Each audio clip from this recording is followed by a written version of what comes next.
Guitar শেখানোর নামে আমি তার বাসায় গেছি, বাট কোনো গিটার শেখানো হয়নি। যখনই দেখা করতো তখনই সে বাসায় ডাকতো আমাকে। গালে চুলে চুল টেনে ধরেছিল, এই যে হাতে পায়ে মারা শুরু করে, আমার গলায় গলা টিপে ধরে। প্লেসুর স্যার যে আছেন এখানকার তদন্তে, তার ব্যবহারটা খুব একটা ভালো ছিল না। জাহিদ অন্তু নামের একজন সিঙ্গার, তার সাথে আমার একটা রিলেশনশিপ হয়। প্রথম দিকে তার সাথে পরিচয়টা গানের ক্লাসে, গিটার ক্লাসে। সেখান থেকে সে বিভিন্ন প্রলোভনার মাধ্যমে তার বাসায় আমাকে ইনভাইট করে। আমি সেখানে যাই। সেখানে আমাকে কোনো কিছু না বলেই অপ্রস্তুত ভাবে সে আমার সাথে ইন্টিমেট হয়, যেটাতে আমার কোনো ইচ্ছা ছিল না। ফার্স্ট টাইম হওয়ার পরে তারপর যখন আমি কান্নাকাটি করি এবং এই সম্পর্কের মানে বা বিয়ের বিষয়টা জানতে চাই, যে আপনি আমার সাথে এটা করেছেন তাহলে তো বিয়ে করা উচিত, তখন সে আমাকে বলে যে ঠিক আছে আমরা একটা সম্পর্কে যেতে পারি, বাট এটা হাইড রাখতে হবে, চ্যাটিং সব ডিলিট করতে হবে, আমরা গোপনে এটা কন্টিনিউ করবো, পরে দেখা যাবে। সে এরকম একটা কমিটমেন্ট আমি বিশ্বাস করে তার সাথে একটা সম্পর্কে থাকি। তো তারপরে দেখা যায় যে সে বিভিন্নভাবে যখনই দেখা করতো তখনই সে বাসায় ডাকতো আমাকে। আমি যতবারই বাইরে দেখা করতে চেয়েছি সে ততবারই কোনো না কোনো ভাবে আমাকে বাসায় ডেকেছে। তারপরে যখন সম্পর্কের মানে চেয়েছি সে আমাকে ইগনোর করা শুরু করেছে এবং এখানে কোনো বিয়ের প্রতিশ্রুতি বা কিছুই দিতে চায়নি। তারপর আমি এখান থেকে বের হওয়ার জন্য তার সাথে একটা কন্ট্যাক্ট অফ করে দিয়েছিলাম। কিন্তু তারপর সে হঠাৎ করে আবার মানে এটা আগেও করতো সে, যে 1-2 মাস গ্যাপ থাকলেও সে নিজে থেকে মাঝে সাথে নক দিয়ে আমাকে তার বাসায় নিয়ে যেত। আমার ক্যাম্পাস থেকেও একবার নিয়ে গিয়েছিল। তো পরবর্তীতে 3 মাস পর যখন সে নক করলো, প্রোডাক্ট শুটের নামে বলেছিল তার বাসায় আসতে। আমি বলেছিলাম রেস্টুরেন্টে কোথাও বসি, সে দেখা করতে চায়নি বাইরে কোথাও। তো বাসায় যখন যাই তারপরে সে আমাকে জানায় যে প্রোডাক্ট শুটটা লেট হবে, তার ড্রেসটা আসতে আরো 10-12 দিন কিন্তু লেট হবে। সো সে আমাকে একটা মানে অন্য কিছু বলে তার বাসায় নিয়ে আসলো, যে প্রোডাক্ট শুটটা ওই দিনই। তারপরে সে আমার সাথে আবার ইন্টিমেট হওয়ার চেষ্টা করে, আমাকে রেপ করার চেষ্টা করে। আমি এখান থেকে বাঁচার চেষ্টা করি এবং সে তারপরে আমাকে অমানবিক অত্যাচার শুরু করে, এই যে হাতে পায়ে মারা শুরু করে, আমার গলায় গলা টিপে ধরে। আমি বারবার পালাচ্ছিলাম, বের হওয়ার চেষ্টা করছি, কিন্তু সে দরজা বন্ধ করে সে আবার করার চেষ্টা করে। পর্যায়ে তার ভাই কল দেয়, তখন আমি বলি যে আমি তার গার্লফ্রেন্ড। তখন সে একটু বাইরে গিয়েছিল মারামারি করে।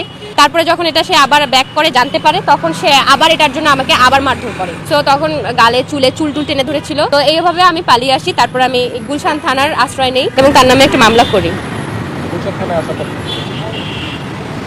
গুলশান থানায় আসার পরে আমি তার নামে যখন মামলা করি, তারপর সে আর তার ভাই ব্রাদার্সরা সহ আসে। সে কিছুক্ষণ পর থানায় আসার পরে সে বলে যে সে আমার গায়ে এগুলো কোনো টাচই করেনি, এই দাগগুলো নাকি আমার নিজের করা, সে আমাকে একদম স্পর্শ করেনি এবং আমার সাথে যা এতদিন যাবত করেছে এবং এখন করেছে গতকাল, সেটাও সে অস্বীকার করেছে। বলেছে উল্টা আমাকেই সে মানে দোষী সাব্যস্ত করার চেষ্টা করেছে অনেকভাবে। তো তারপরে তাকে কাস্টাডিতে নেওয়া হয়। সে ছিল গতকাল রাতে। তারপর তার ভাই ব্রাদার্সরা বিভিন্নভাবে এটা মীমাংসায় মিউচুয়ালি আসার চেষ্টা করে এবং তারা বিভিন্নভাবে 1 লাখ টাকা দিয়ে এটাকে ধামাচাপা দেওয়ার চেষ্টা করে। আমি এটাতে রাজি হইনি কখনোই। তারপরেও তাদের প্রেশারাইজ সব পাশ থেকে বলার কারণে একটা সময় যে আমিও ট্রমাটাইজ হয়ে মানে যখন পাঠাচ্ছিল তখন আমি অ্যাকসেপ্ট করা স্টার্ট করেছিলাম। 45K আমাকে দিয়েছিল, কিন্তু আমি সেটা ব্যাক দিয়েছি পর মুহূর্তেই। বলেছি যে না, আমি টাকার জন্য আমি বিক্রি হব না, আমি আসলে এটা সুষ্ঠু বিচার চাই। মামলার বিষয়টা হচ্ছে যে ফার্স্টে যখন মোখলেসুর স্যার যে আছেন এখানকার তদন্তে, তার ব্যবহারটা খুব একটা ভালো ছিল না। তার কাছে গা ছাড়া একটা ভাব ছিল।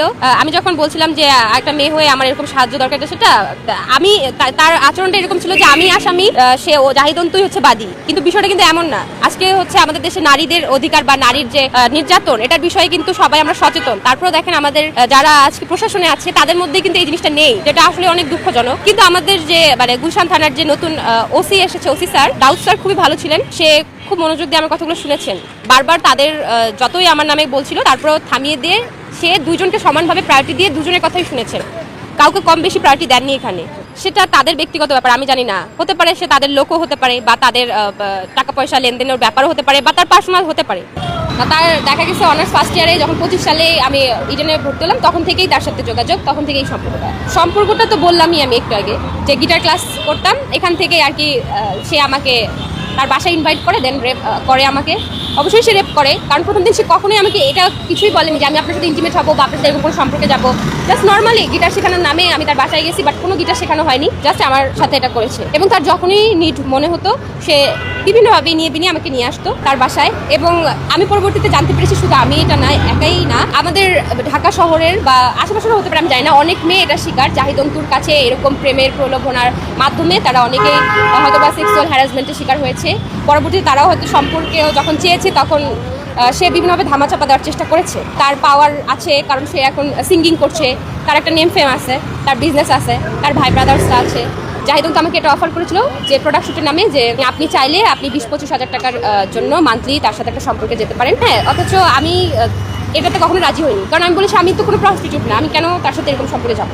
আমি আপনার সাথে আমার একটা ভালোবাসার সম্পর্ক হয়েছে, যার কারণে একটা সময় হয়ে গেছে। হ্যাঁ, সে দেখা যেত কি খুবই প্রাইভেসি মেনটেন করতো। সে আমাকে মেসেজে টেক্সট করলেও এক লাইনে, যেটা না বুঝলে নয়, এবং বেশিরভাগ সময় ফোন কল ইউজ করতো, হোয়াটসঅ্যাপ কল বা নর্মাল ফোন কল। আমাকে বলতো আপনি ফোন কল দিবেন। হ্যাঁ, তো আমার কাছে কিছু সংখ্যক আছে, এটা দিয়ে কিছুটা হয়তো বোঝা যেতে পারে, কয়েকটা স্ক্রিনশট। খুব বেশি ওভাবে গভীরভাবে উনি কখনোই মেসেজ করতো না, তার কারণে আমি দেখাতে পারছি না। আমি চাই সে আসলে একটা ভদ্র রূপ নিয়ে, মানুষের রূপ নিয়ে সে একটা অমানুষ। আসলে তার যে আচার আচরণ সেটা স্বাভাবিক না। হ্যাঁ, সে যখন মানুষের কোনো একটা মেয়ের সাথে আচরণ করে, সে সেকেন্ডের মধ্যে তাকে মারতে পারে, সে এতটা পরিমাণে অ্যাগ্রেসিভ, সেটা আপনারা একটু দেখলে বুঝতে পারতেছেন। সেটা একবার না, এর আগেও যখন কথা কাটাকাটি হয়েছে অনেকবার, সে আমাকে তার বাসায়ও এরকম ধাক্কা দিয়েছে বা মারার চেষ্টা করেছে বা গায়ে হাত তুলেছে। কিন্তু এভাবে সিরিয়াসলি আমার কাছে মনে হয়েছে যে ঠিক আছে, আমি এটা মিউচুয়ালি এখানে অফ করে দিব। যখন আমি মিউচুয়ালি অফ করতে যাই, একটা গ্যাপে যাই বা 2-3 মাস ওর সাথে কথা বলি না, ব্লক করে রাখি, কোনো না কোনোভাবে সে আবার আমার সাথে যোগাযোগ করে, হয়তো বা আনব্লক করা হয় মাঝে সাঝে। তো তখন সে আমাকে খোলামেলা দেখে তার বাসায় নিয়ে যায়, আবার সে সেম কাজটাই আমার সাথে করে। তো গতকাল রাতেও এই কাজটাই সে আবার আমার সাথে করতে চেয়েছিল, যেটা আমি করতে চাই। তাই এক পর্যায়ে ধস্তাধস্তি হয়। আমি চাই যে বাংলাদেশে যতগুলো মেয়ে আছে, যদি কেউ জাহিদ অন্তুর কাছে এরকম শিকার হয়ে থাকে, আমি কয়েকটা মেয়ের নাম শুনেছি, এরকম অনেক মেয়ের সাথে সে গোপনে এরকম রিলেশন মেনটেন করেছে। তো এইসব মেয়েরা যারা ভিকটিম আমার মতো, আমি চাই আপুরা আপনারা এগিয়ে আসেন, আপনাদের গল্পগুলো তুলে ধরেন, যাতে এই নরপিচাসটার সত্যি একটা শাস্তি হোক। দেখুন, সেই মানুষটা তো আসলে আমাকে ভালোবাসে, সে আমাকে ইউজ করবে। তো একটা সময় দেখা গেছে যে হ্যাঁ, আমি তাকে বিয়ে করতে চেয়েছি প্রথমে, কিন্তু আমি দেখছি যে সে মানুষ না। আসলে সে যদি আমাকে বিয়েও করে, সে এনি টাইম আমাকে মেরে ফেলতে পারে। হতে পারে আমাকে বউ করে নিয়ে যেয়ে তার বাসায় তার ভাই ব্রাদাররা মিলে, সবাই মিলে আমাকে মেরে ফেলতে পারে। সো আমার মনে হয় না যে এই সময় তার সাথে বিয়ের মতো একটা সম্পর্কে যে নিজের প্রাণ হানি করা। আমার কাছে মনে হয়েছে যে আইনি ব্যবস্থাপনার মাধ্যমে সে অবশ্যই একটা ক্ষতিপূরণ দেখ, এবং সাথে তার একটা জেল হোক, এবং এটা কিছুদিনের না, এটা একটা অনেক বছরের হোক, যেটা তাকে পরিশীলিত একটা মানুষ হিসেবে তৈরি করে। হ্যাঁ, সে যে অহংকার বা অমানবিক একটা মানুষ হয়ে গেছে, সে যখন তখন মানুষকে মারতেও দ্বিধাবোধ করে না, সেই জিনিসটা যেন থেকে সে যেন মানুষ রূপে ফিরতে পারে। এই জন্য আমি আইনের কাছে সহায়তা চাই। আমার যারা আপুরা আছে, আমার যারা দর্শকরা আছে, সচেতন মানুষরা আছে, আপনারা এগিয়ে আসুন।